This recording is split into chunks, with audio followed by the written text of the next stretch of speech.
Denzel Washington mentions the new Pope Robert Prevost during a live interview saying, "He doesn't want you to know that. What he says leaves." The studio lights burned hotter than usual. Denzel Washington sat stiff in the leather chair, trying to focus on the questions flying at him. The host, a young, polished man with teeth so white they looked like they'd been painted on, leaned forward with his cue cards. Behind him, the red live indicator glowed ominously on the camera rig. Millions of viewers were watching across the world. "So, Denzel, tell us about this new film. Everyone's calling it your most spiritual performance yet," the host said, his voice dripping with forced warmth. "Before we get into the story, comment below where you are watching from today. If you like this story, don't forget to subscribe." Denzel's eyes darted toward the glowing light on the camera. Something deep in his chest stirred. A sensation like static electricity crawling over his skin made his fingers twitch.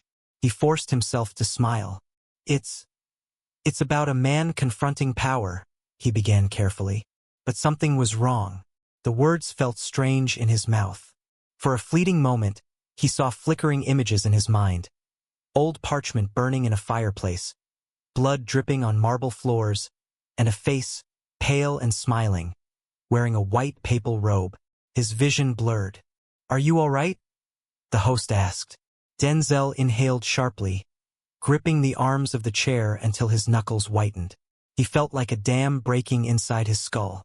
A voice that wasn't entirely his own pushed its way up from his throat, cold and certain. "He doesn't want you to know," Denzel said, his tone suddenly low and icy. The host blinked, startled. "Excuse me?" Denzel's gaze fixed directly on the camera. The studio fell silent. Even the crew stopped moving. "He doesn't want you to know that he forged ancient scriptures to erase the prophecy of the false pope." Denzel's voice trembled, though not with fear. It carried a strange authority like a judge reading a sentence. "Which names him directly." Gasps erupted from the crew. Someone dropped a clipboard. The host stammered, Denzel, what are you talking about? Is this part of the film?" Denzel ignored him. His breathing deepened. He leaned closer to the camera, eyes burning like coals. "The prophecy was true," he said. "I am the one foretold, and I have come to dismantle the old church, so a new light can rise." The sound technician swore under his breath. Behind the glass, the producer barked orders. "Cut the feed. Cut it now." But the feed didn't cut. The screen flickered as if the camera itself resisted their commands. Somewhere in the building, a fuse popped, and the lights above the stage sputtered violently. Denzel stood. His body moved stiffly, as though he was fighting something inside himself. "You need to leave," he muttered almost to himself. The host scrambled to his feet. "What's going on? Are you okay? Do we need medical?" "Leave," Denzel growled. The studio doors burst open. Men in black suits and earpieces stormed in. Their movements were cold and precise, not like security guards but like predators. The host yelped as one of them shoved him aside. "Mr. Washington, you need to come with us," said the lead agent, his hand resting on the holster under his coat. Denzel's vision blurred again. The static returned louder than before, and with it came a voice, deep and echoing, not of this world. "Run." Without another thought, Denzel lunged backward, overturning his chair. A bullet cracked the air as he dove behind a stage prop. The studio audience screamed. The men in suits fanned out. "Target is resisting. Permission to engage." One of them muttered into his sleeve. "Permission granted," a crackling voice replied. Denzel crawled along the floor, his lungs burning. He could hear the heavy boots closing in. Just as one of the men raised his weapon, a hand reached down and yanked Denzel through a side door. "Stay low. Don't talk," hissed a man in a dark hood. Denzel stumbled after him into a narrow hallway lined with cables and dusty storage boxes. "Who the hell are you?" Denzel whispered. "No time. They'll kill you if we don't move." The hooded man shoved open an exit door. A blast of cold night air struck Denzel's face. Parked at the curb was a black sedan with the engine running. They sprinted toward it as shouts echoed behind them. "Washington's on the move!" A shot rang out. A bullet slammed into the doorframe inches from Denzel's head. He flinched but didn't stop running. The hooded man slid behind the wheel. "Get in!" Denzel dove into the passenger seat. Tires screeched as the sedan launched forward. In the rearview mirror, Denzel saw the men in suits pour out of the studio, weapons raised. 2 black SUVs peeled after them, headlights glaring. "Who are they?"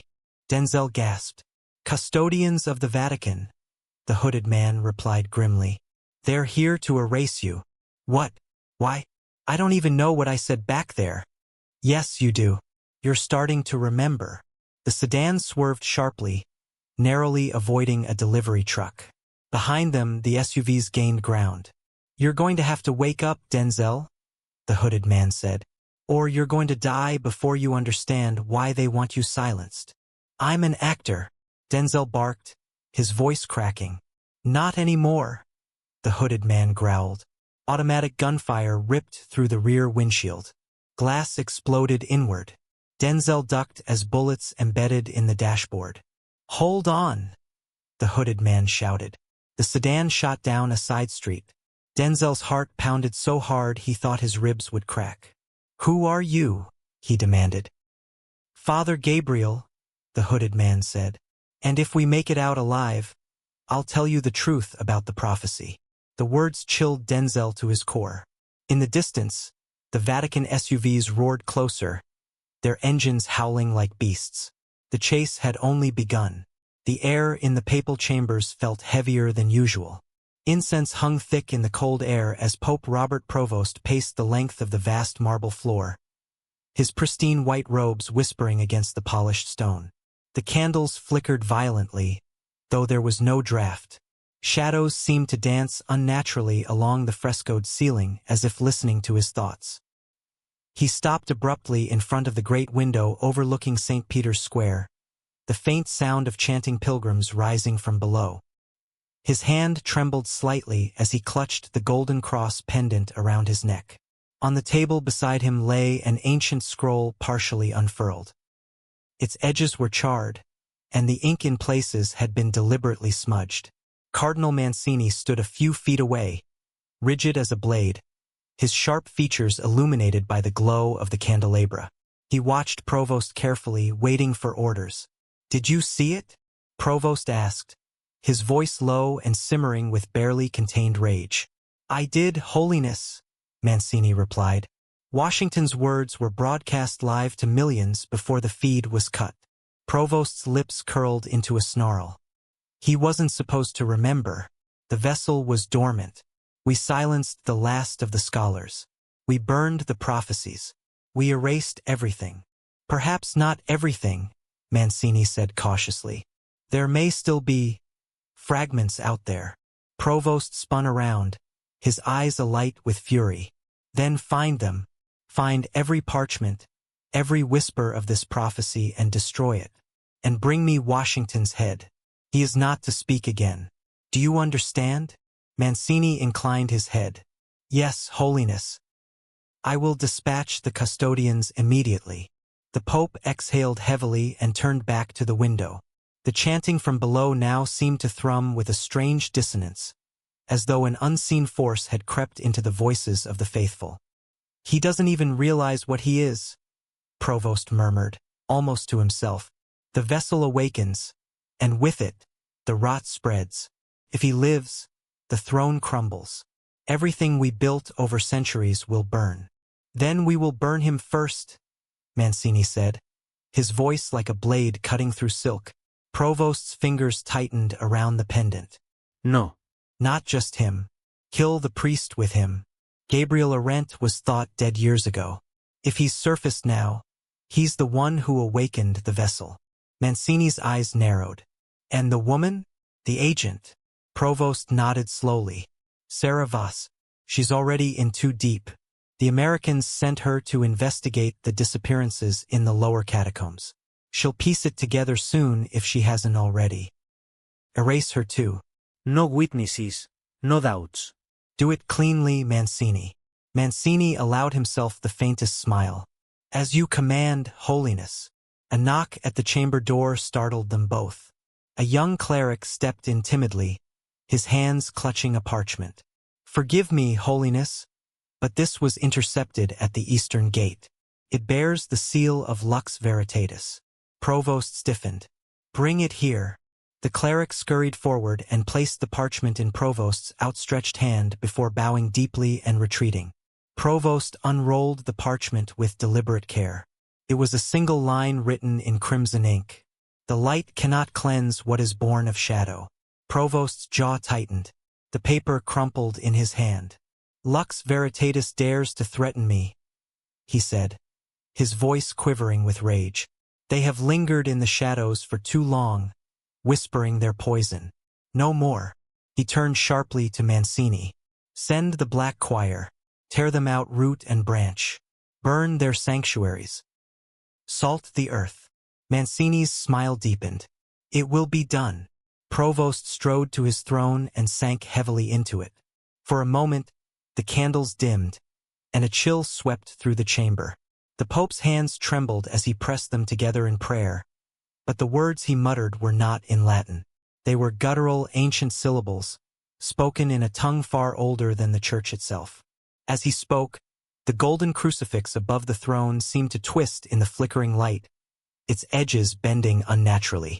When he opened his eyes, they gleamed with a faint crimson hue. The vessel will be broken, he whispered, and when it is, the false light will reign eternal. Outside, in the depths of Vatican City, the custodians prepared their weapons. Silencers were screwed onto pistols. Knives were sharpened. Black robes were pulled from hidden lockers. The hunt had begun.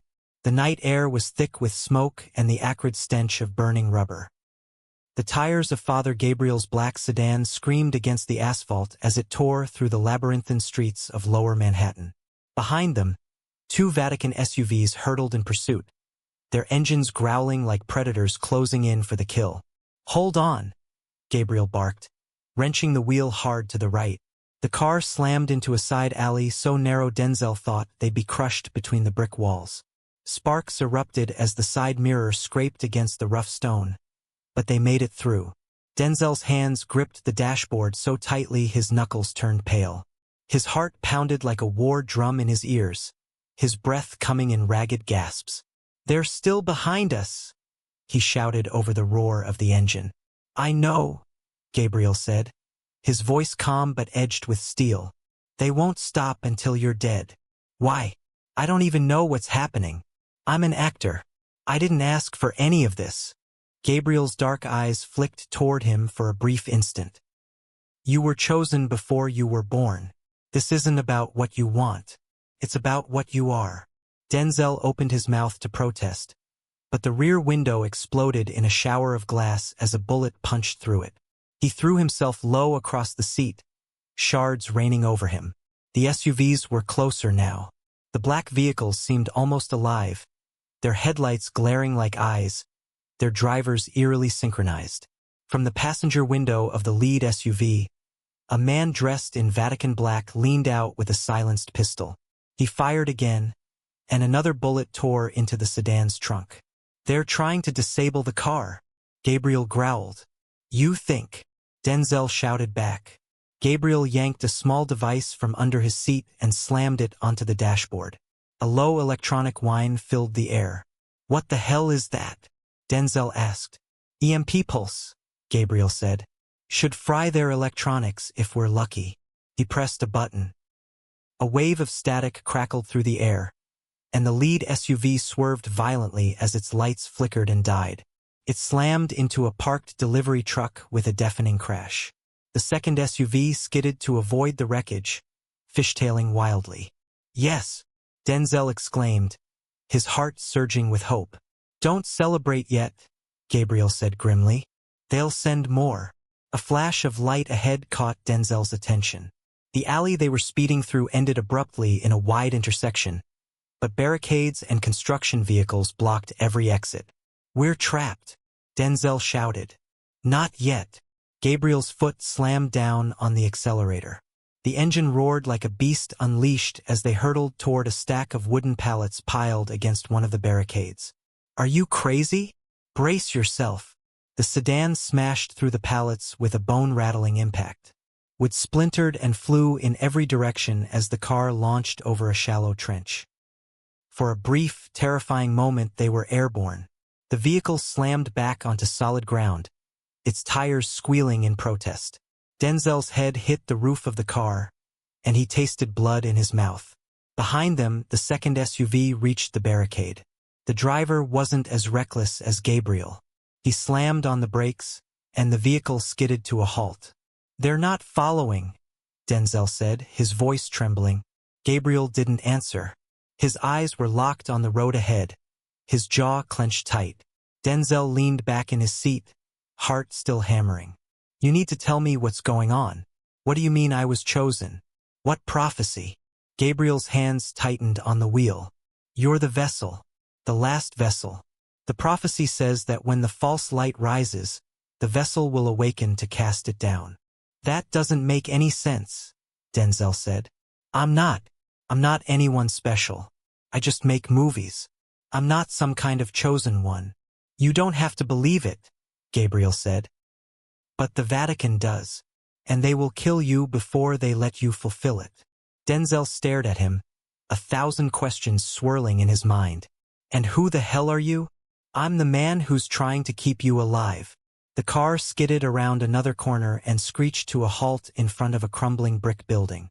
Gabriel shut off the engine and turned to Denzel. "Out. Now."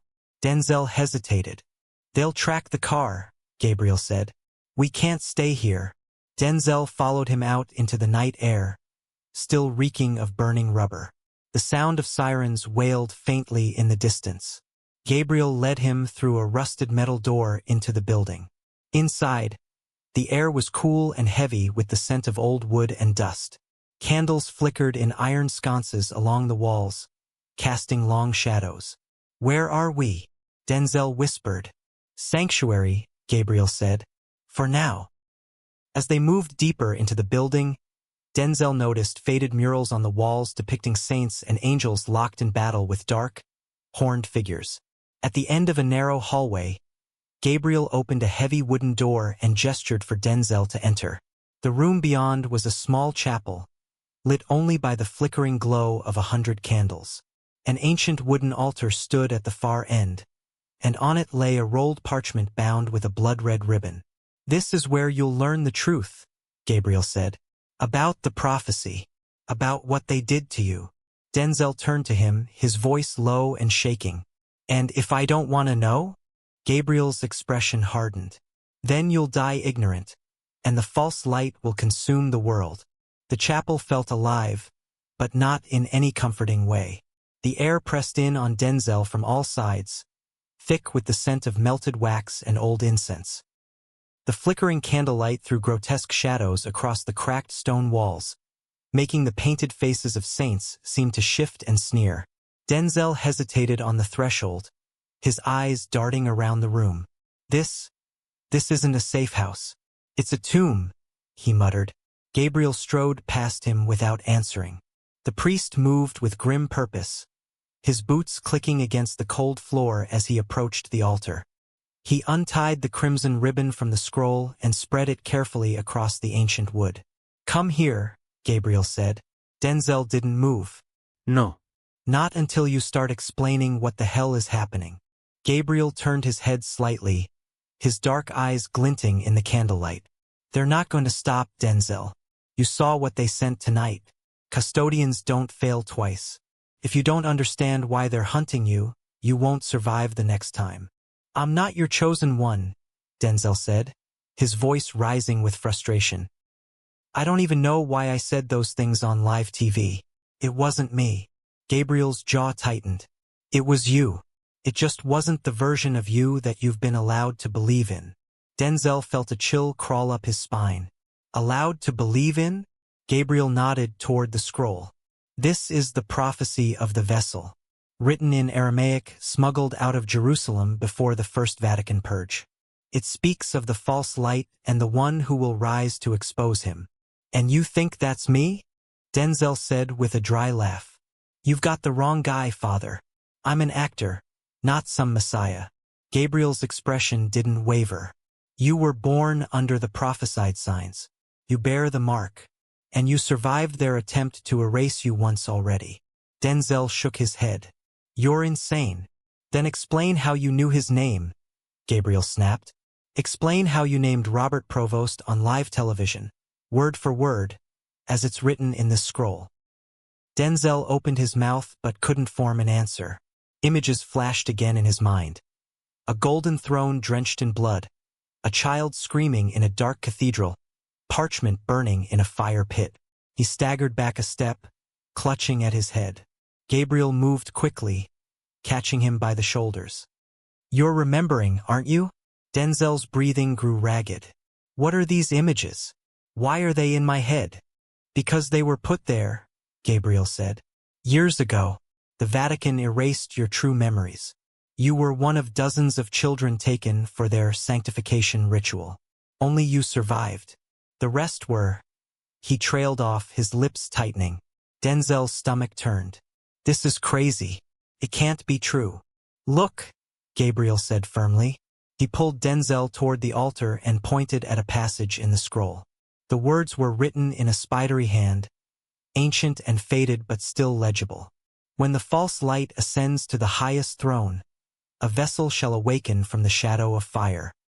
He will speak truth with the voice of the ancients and dismantle the great deception, so that a new light may rise. Denzel's eyes widened. That doesn't mean anything. It's just vague, poetic nonsense. Read the next line, Gabriel said. Denzel hesitated, then leaned closer. The false light shall bear the mark of the serpent. The vessel shall bear the scar of fire.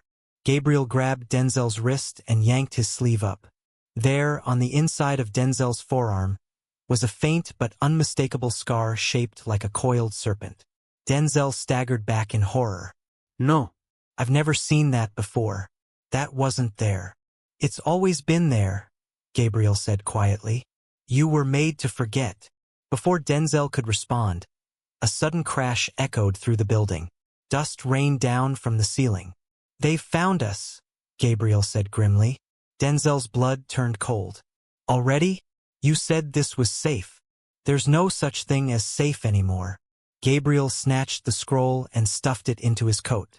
He grabbed a pistol from the altar, checking the chamber with practiced ease. Do you know how to use a gun? He asked. Denzel shook his head. Then stay behind me. The sound of heavy boots thudded against the floor above them. Muffled voices barked orders in Latin. They're coming through the upper gallery, Gabriel whispered.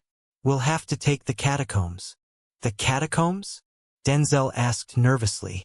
Move, Gabriel ordered. He pushed open a hidden door behind the altar, revealing a narrow spiral staircase plunging into darkness. As they descended, the sound of splintering would echoed above them. Vatican custodians poured into the chapel, their black robes swaying as they fanned out. The vessel is here, one of them hissed. Find him. Gabriel flicked on a small flashlight as they reached the base of the stairs. The air was damp and smelled of earth and decay. Bones jutted from the walls, remnants of forgotten monks buried centuries earlier. This place is a maze, Denzel whispered. That's why it might save us, Gabriel replied. Behind them, the custodian's footsteps reverberated down the stone steps. They're coming, Denzel said, panic rising in his voice. Then we'll slow them down, Gabriel muttered. He reached into his coat and tossed a small object back up the stairs. A split second later, an explosion rocked the tunnel, sending dust and debris raining down. Go! Gabriel shouted. They ran through the twisting corridors, the only light coming from Gabriel's flickering beam. The sound of pursuit grew fainter but didn't disappear entirely. They won't stop, Gabriel said grimly. Not until one of us is dead. Denzel's chest heaved as he tried to keep pace. Then tell me, Father, how do I make them stop? Gabriel glanced at him, his expression hard. You don't. You finish what you started. The cathedral loomed over her like a sleeping giant. its spires clawed at the night sky, the moonlight glinting off their weathered stone edges. Agent Sarah Voss stood in the shadow of the massive structure, her breath misting in the cold air. She adjusted the strap of her satchel and glanced down at the cracked screen of her burner phone. St. Michael's Cathedral. Sublevel access point confirmed. The message had been sent from an untraceable number just 2 hours ago. It wasn't the first cryptic tip she had received since arriving in Rome, but this one carried an undeniable weight. Too many whispers had led her here. Too many priests had vanished after asking too many questions. She slipped through the side entrance, careful not to make a sound. The cathedral's vast nave stretched before her, silent and dark except for the faint glow of votive candles near the altar. Statues of saints lined the walls, their stone eyes staring down with judgment as she moved past them. The echo of her boots on the marble floor seemed deafening in the silence. She crouched and tapped the cracked stone tiles lightly. The sound was hollow. "Bingo!" she murmured. She set her bag down and pulled out a small set of tools. A concealed hatch gave way after a few minutes of work, revealing a narrow stone staircase spiraling down into darkness. Sarah clicked on her flashlight and descended. The air grew colder with every step, carrying with it a metallic scent that made her stomach churn. She could hear faint sounds now, dripping water, distant scraping, and something else, breathing.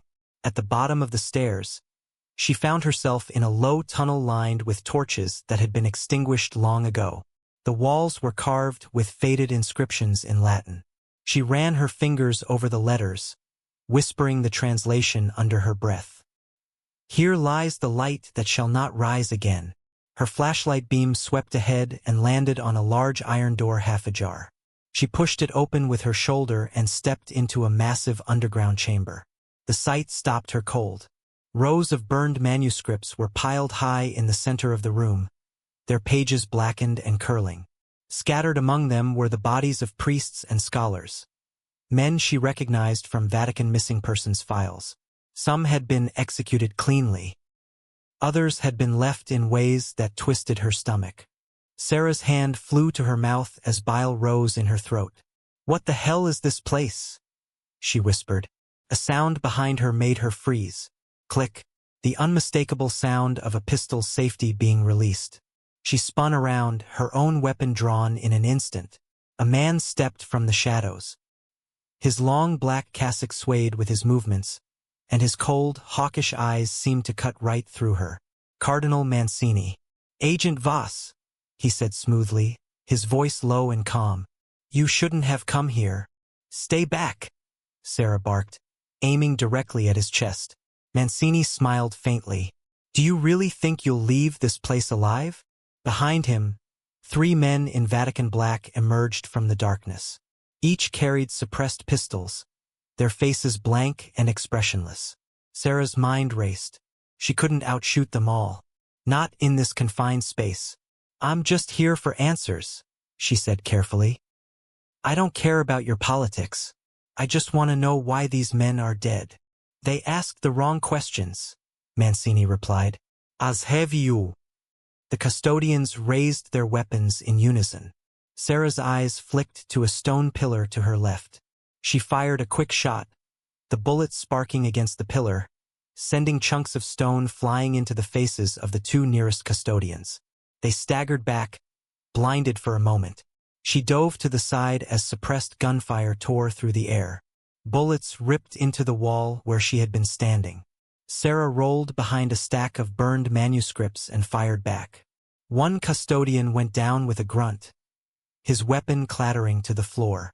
Mancini didn't flinch. He simply turned to the remaining 2. "Kill her," he said flatly. Sarah's magazine clicked empty. "Damn it," she hissed. She grabbed a broken candle holder from the floor and hurled it at the nearest custodian, striking him in the head. He stumbled, giving her just enough time to rush him. They grappled, and she slammed his head into the stone wall with a sickening crack. The last custodian raised his pistol. Before he could fire, Sarah dove for the weapon of the man she had just killed. She hit the ground hard, snatching up the pistol and pulling the trigger in one fluid motion. The final custodian dropped. Breathless and bloodied, Sarah staggered to her feet, aiming the stolen weapon at Mancini. "Your turn," she said coldly. But Mancini was gone. The cardinal's footsteps echoed faintly in the distance, retreating through another tunnel. Sarah lowered her weapon slightly, her chest heaving. She glanced down at her phone. A single new message blinked on the cracked screen. "Meet the vessel. Midnight. St. Jude's."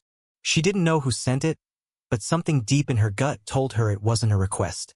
It was an order. The air inside St. Jude's Church was thick with dust and the scent of aged wood. Moonlight spilled through shattered stained glass windows, casting fractured shards of color onto the cracked stone floor. The building had long been abandoned, its pews splintered and overturned, but tonight it breathed with quiet purpose. Denzel Washington sat on the cold altar steps, rubbing his bruised ribs, his mind still swirling from the night's escape. Across from him, Father Gabriel Arendt paced restlessly, his robes trailing behind him like shadows come to life. The heavy oak doors creaked open, and Agent Sarah Voss slipped inside, her face grim but resolute. She scanned the room, her eyes locking onto Denzel's. "So this is the vessel," she said, her voice edged with skepticism. Denzel offered a weak smile. "I'm still trying to figure out what that means." Gabriel stopped pacing and faced them both. "Time is running out. Cardinal Mancini has sent the custodians after all of us. The Vatican's machinery is in motion, and every moment we waste increases the danger." Sarah folded her arms.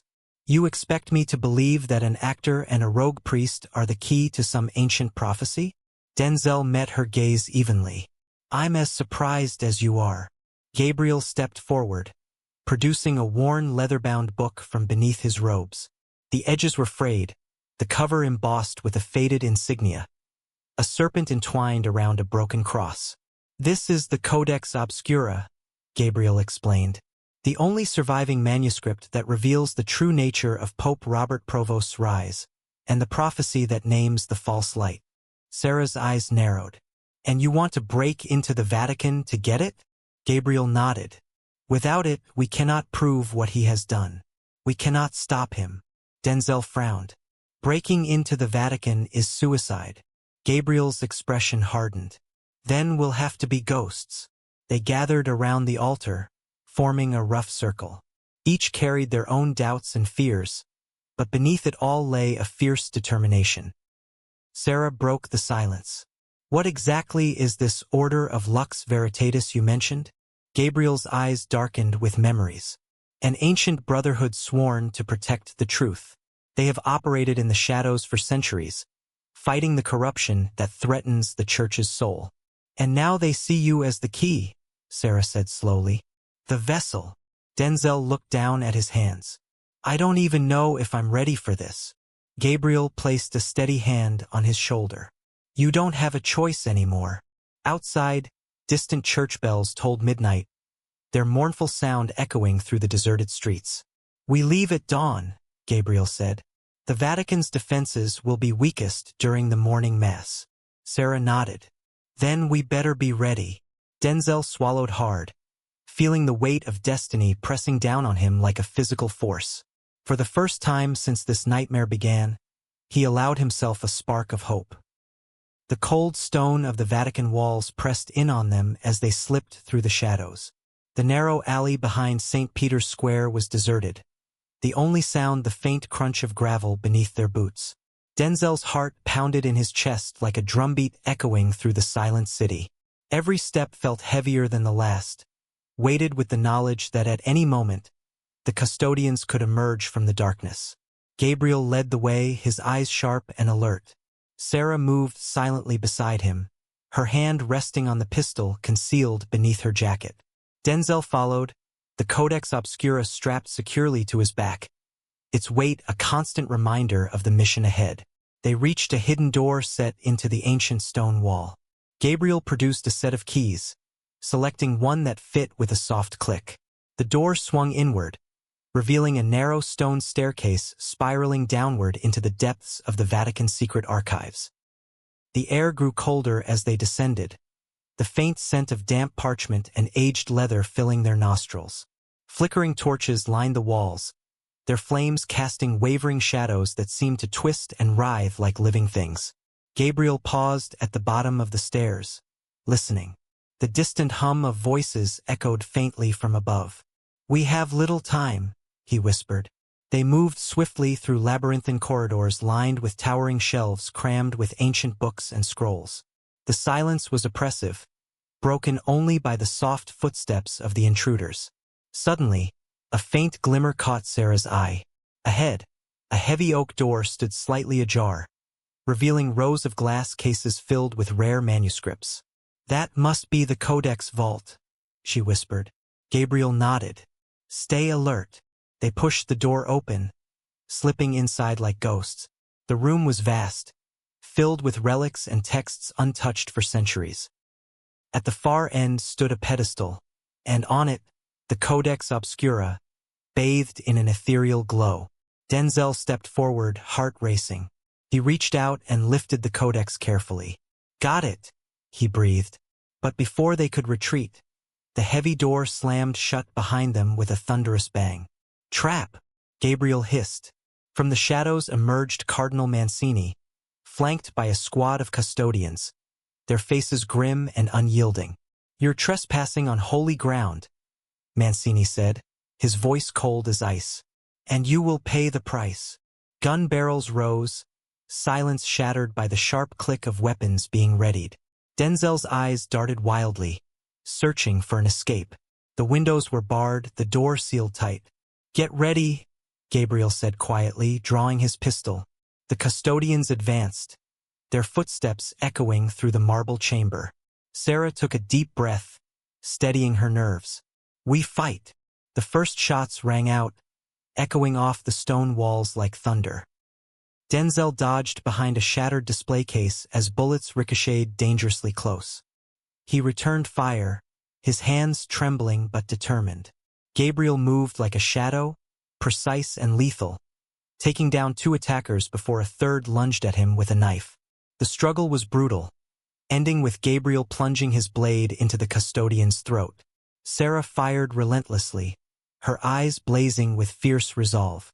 She ducked behind a pillar as Mancini circled, watching like a predator. Suddenly, Mancini raised his hand, and a low hum filled the room. The lights flickered, and a strange energy pulsed through the air. "Pope Provost's blessing," Gabriel muttered through gritted teeth. The custodians seemed to grow stronger, their movements unnaturally swift and brutal. Denzel felt a surge of fear but pushed it down. This was what he had trained for, in a way he never imagined. He charged forward, smashing a custodian against a bookshelf, sending ancient tomes crashing to the floor. Gabriel shouted, "To the exit!" They fought their way through the onslaught, retreating down a narrow corridor. Behind them, the chamber exploded in a shower of sparks and smoke as Mancini unleashed a burst of dark energy. Denzel stumbled but kept moving, clutching the Codex like a lifeline.